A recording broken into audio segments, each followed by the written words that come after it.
Hello friends, आज की कहानी मेरी सभी कहानियों से बिल्कुल डिफरेंट है। और कहानी किसी को भी देखिए तकलीफ़ देने के लिए नहीं है। ये कहानी है सिर्फ जागरूक होने के लिए, और थोड़ा सा ये है कि दुनिया समाज से हमें पता चलता रहे कि आगे दुनिया में चल क्या रहा है। क्योंकि कई बार हमारी भागदौड़ भरी ज़िंदगी से हम समय नहीं निकाल पाते अपने आप को अपडेट करने के लिए। और फिर भी हमें इस तरह के टाइम कहानियाँ सुनने से हमारा अपडेशन होता रहता है। तो आज की जो मैं ये कहानी लेकर आई हूँ, ये उत्तर प्रदेश के मुजफ्फरनगर जिले के ऑफिसर कॉलोनी की है, जहाँ पर एक क्लर्क और एक समाज कल्याण अधिकारी दोनों कोर्ट में खेल रहे होते हैं। तो खेलते खेलते वो बहुत अच्छा खेल रहे थे समाज कल्याण अधिकारी जो थे। तभी वहाँ पर दो लड़के आते हैं और आकर वो कहते हैं कि सर, आप तो बहुत अच्छा खेल रहे हैं। तभी क्लर्क के द्वारा उनकी तरफ इशारा किया जाता है कि यही है वो समाज कल्याण अधिकारी। और वो लड़के ताबड़तोड़ गोलियां चलाते हैं। पहली गोली उसकी आंख पर लगती है तो वो आंख निकलकर बाहर गिर जाती है। दूसरी सिर के पार से निकल जाती है और एक गर्दन में लगती है, हाथ में लगती है। इस तरह से उस लड़के को 6 गोलियां चलाई जाती हैं, जिनमें से 3 उसके लगती हैं और 3 पार निकल जाती हैं। तो ऑफिसर कॉलोनी में सभी डीएम एसडीएम अधिकारी सभी वही रहते हैं, बड़ी बड़ी पदों पर रहने वाले लोग थे जो रहते हैं। तभी गोलियों की आवाज़ सुनकर सभी अपने घरों से बाहर निकल कर आते हैं। तो आने के बाद में फिर उन लड़कों में से उनका जो भाई होता है वो आता है, और आने के बाद में वो कहता है, कोई मेरे भाई के लिए एम्बुलेंस बुलाओ, कोई मेरे भाई के लिए एम्बुलेंस बुलाओ। भाई जो होता है वो छोटा होता है, जो पढ़ रहा होता है। 2 बच्चे थे, दोनों को पिता अलीगढ़ में रहते हैं, लेकर आते हैं। अब वो एम्बुलेंस को भी कोई जल्दी से नहीं बुलाता, और बहुत देर बाद में जब वो अपने भाई को गोद में लेकर भागता है तो एम्बुलेंस आती है और वो अपने भाई को एम्बुलेंस में डालकर ले जाता है हॉस्पिटल में। पहले तो डॉक्टर केस पकड़ने को तैयार ही नहीं होते, लेकिन बहुत ज़्यादा मिन्नतों के बाद वो उसकी ब्लड वगैरह रोक कर और उसको बड़े उसमें हॉस्पिटल में रेफ़र कर देते हैं। जहाँ पर जाने के बाद में लगभग 20 से 22 दिन में उस लड़के को होश आता है। तो उसे पता चलता है कि उसकी एक आंख नहीं है और एक कान का पर्दा भी फट चुका है। लगभग वो शारीरिक रूप से विकलांग हो जाता है। तो ये समाज कल्याण अधिकारी जो होता है, ये कौन और कैसे बनता है? तो ये जो लड़का होता है, ये उत्तर प्रदेश के अलीगढ़ के गांव में रहता है। अलीगढ़ के गांव में ही, अलीगढ़ के पास एक गांव में रहता है, जिसके पिता का नाम था सुल्तान सिंह, और उनका जो बेटा होता है ये होता है रिंकू राही, जो अलीगढ़ के डोरी नगर में रहते हैं। तो वो वहाँ पर अपने बच्चों को पढ़ाते हैं, लिखाते हैं, बहुत मेहनत। बच्चा भी इतना होशियार होता है कि वो एक ही बार में आगे निकल जाता है और बहुत अच्छे मार्क्स लेकर आता है। और आने के बाद 10th और 12th उसकी बहुत अच्छे से हो जाती है। तो उसके बाद में उसको छात्रवृत्ति मिलती है। लड़का इतना इंटेलिजेंट होता है, तो जो राजकीय इंटर कॉलेज वाले होते हैं तो वो वहाँ से उसको छात्रवृत्ति मिलती है। और छात्रवृत्ति के बिहाफ पर ही वो जमशेदपुर के NIT कॉलेज से बीटेक करता है, और उसके साथ साथ वो सिविल सर्विस की भी तैयारी करता है। तो वो ये सोच रहा था कि सिविल सर्विस की तैयारी करके वो UPSC निकाल देगा। लेकिन होता क्या है कि वो मेहनती इतना होता है, छात्रवृत्ति के आधार पर पढ़ाई पूरी करने के बाद में वो लड़का समाज कल्याण अधिकारी बन जाता है। उसके बाद में तो सिविल सर्विस की तैयारी जब वो कर रहा होता है, तो वहाँ पर जब उसकी जॉब लगती है, वो समाज कल्याण विभाग में लगती है। और जहाँ पर उसको पोस्टिंग मिलती है, वहाँ की पोस्टिंग में वो देखता है, तो वो उन सारे कागजात को, मतलब बच्चे आते हैं जो आपके छात्रवृत्ति भरते हैं और जिनको बेनिफिट मिलने होते हैं, जिनको पेंशन मिलनी होती है, वो उन सारे मुद्दों को ऑफिस में उखाड़ना शुरू कर देता है, सारी फाइलों का उलट पुलट करना शुरू कर देता है। और वो ये सोचता है कि जिस तरह एक छात्रवृत्ति पाकर मैं एक गरीब परिवार का बच्चा इतना आगे निकल गया, तो अगर ज़रूरतमंद हर बच्चे को मिल जाएगी छात्रवृत्ति, तो वो भी बहुत आगे निकल जाएंगे। जब वो फाइलों को खोलना शुरू कर देता है, तो वो देखता है कि 10 साल के रिकॉर्ड में 10,000 करोड़ का घोटाला हुआ है। 26 मार्च 2009 को इलेक्शन होते हैं।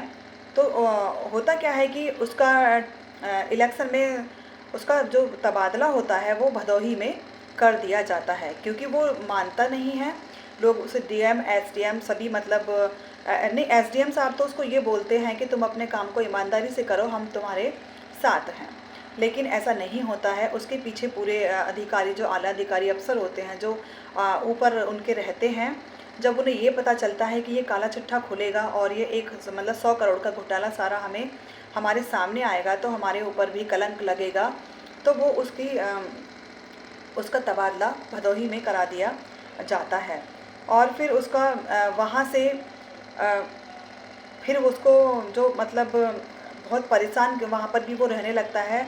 लेकिन उसने एक ही चीज़ ठान रखी थी, वो जहाँ भी जाता है वहीं पर वो छात्रवृत्ति वाले और सब चीज़ों को, पेंशन प्लान, सब चीज़ों के लिए वो उन्हीं फाइल्स को खोलना शुरू कर देता है। जैसे ही सबको पता चलता है, सभी उसका ट्रांसफ़र फिर से करा देते हैं और भदोही के बाद उसका ट्रांसफ़र श्रीवास्तव से में करा दिया जाता है।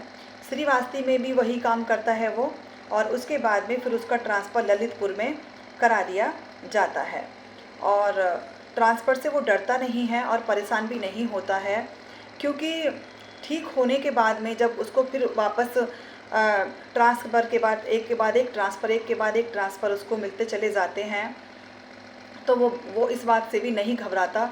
वो ये कहता है कि मैं सच्चाई के मार्ग पर ही चलता रहूँगा। और इसके बाद में उसका तबादला अलीगढ़, और अलीगढ़ के से उसका हापुड़ के एक आईएएस की जो ट्रेनिंग दी जाती है, जिन बच्चों को पढ़ाया जाता है, वहाँ पे उसका आईएएस कोचिंग सेंटर में उसका तबादला कर दिया जाता है।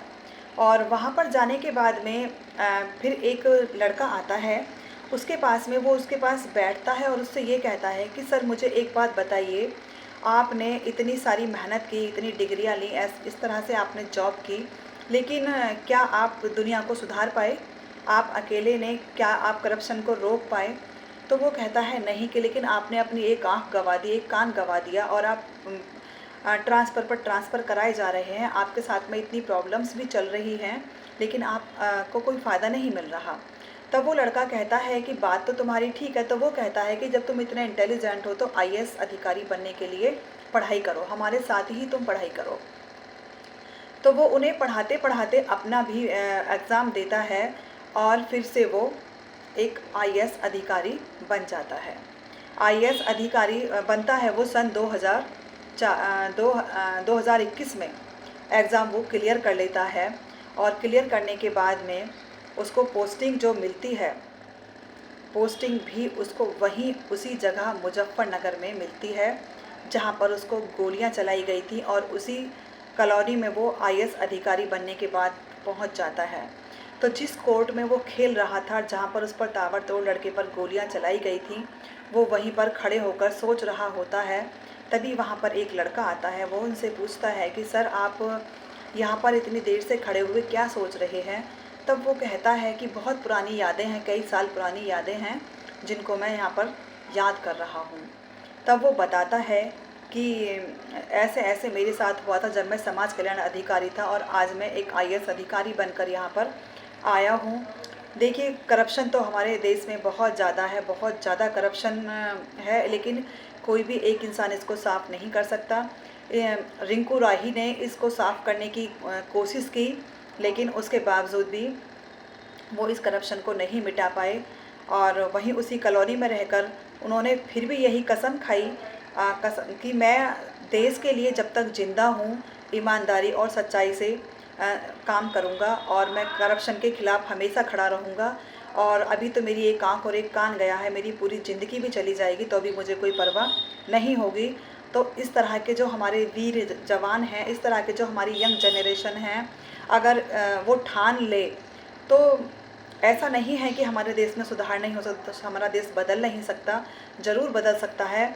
और जो मोदी जी, योगी जी हैं, वो भी हमारे कितना अच्छा काम कर रहे हैं, देश के करप्शन को ख़त्म करने के लिए बहुत मेहनत कर रहे हैं। लेकिन हमारे देश की जनता अभी भी इस चीज़ को नहीं समझ पा रही है, क्योंकि करप्शन से देश में कोई तरक्की नहीं हो सकती है। अगर मेरी कहानी अच्छी लगी है तो प्लीज़ मेरे चैनल को सब्सक्राइब कीजिएगा। Thank you and have a nice day.